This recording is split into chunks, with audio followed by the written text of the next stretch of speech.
Okay members, I'm back at the existing workshop and I want to talk to you about stock management and placing orders of components.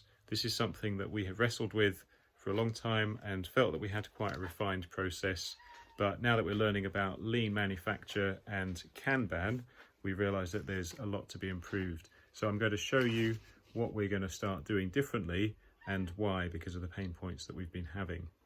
I'll start with how we do it now, and then I'll show you how we can do it better. So after a lot of research, we have found this piece of software called Airtable, which is a quite sophisticated spreadsheet slash database. We put our jobs in there, we have a stock list on another tab, and we can cross-reference things. So once we've added a stock, I say stock, it really just means items that we buy. Okay, so once I've added an item in there with the cost of it, the code, etc., that can just be found and referenced on a job. So when I plan a job, sometimes at the design stage, sometimes when it's going ahead, I will add this list. It may look a bit complicated, it's actually very quick. And I may use it to price up. Sometimes I do pricing by a rule of thumb, so I don't actually go into the detail at the pricing stage, but sometimes I will use it to very quickly tot up the actual costs of something. So say if I've created a job, it's referencing the customer name, I can just add at the bottom here another line item. It automatically takes that name.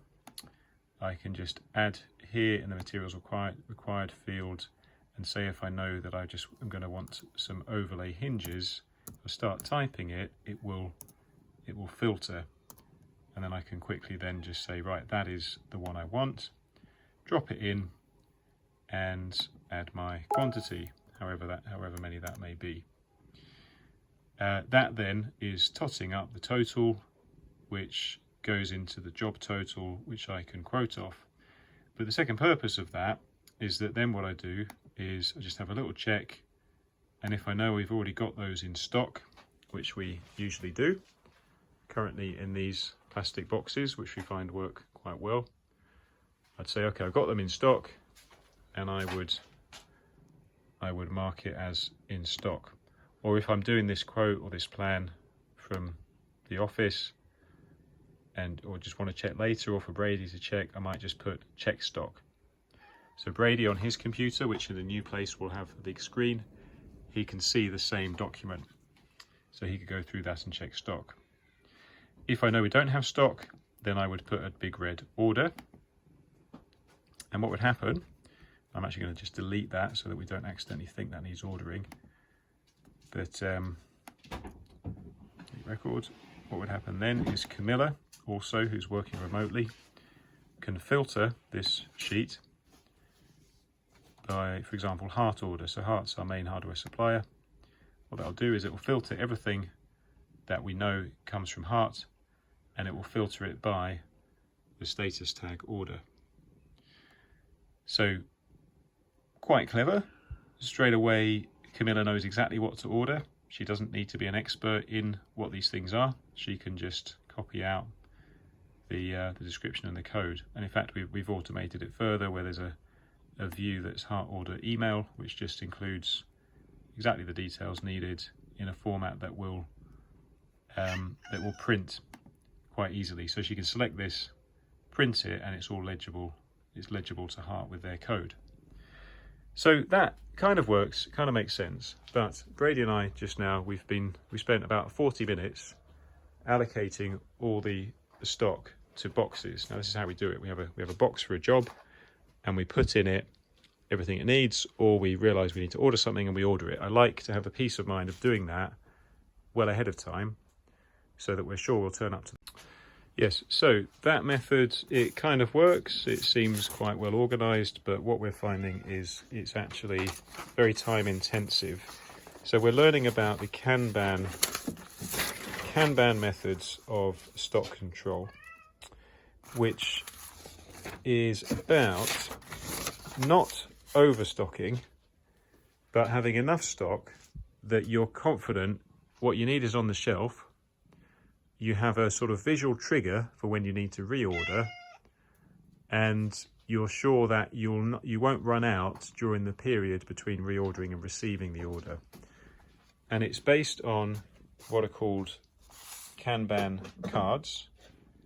So, like you see here, you might have a holder, and any card in there is something that needs to be ordered. So whoever does the ordering, they think, right, needs to order masking tape or whatever else is in there.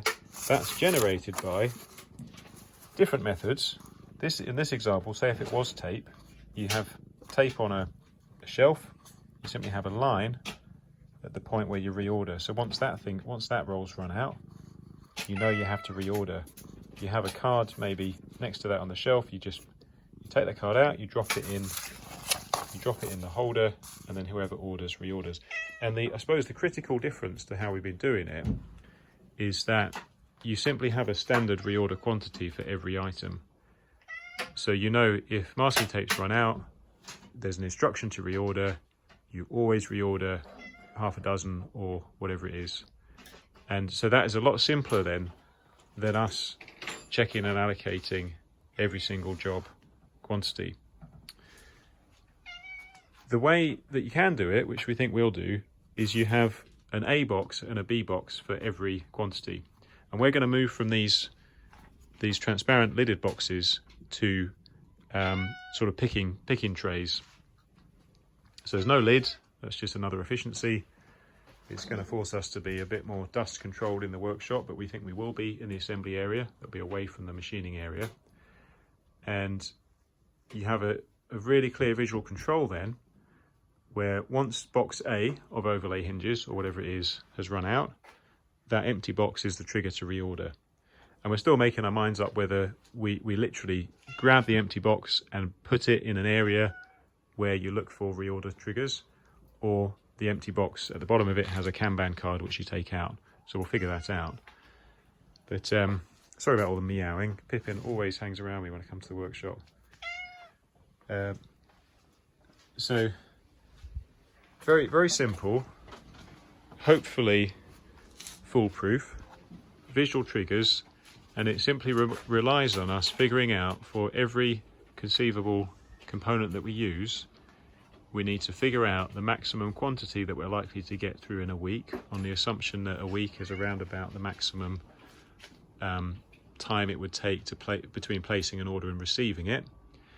And it's simply then a case of knowing that you're going to have enough in stock in box B before the reorder comes in, and then everything's simplified. So I hope that makes sense. If you've got any questions about that or any further recommendations from your experience, then please let me know.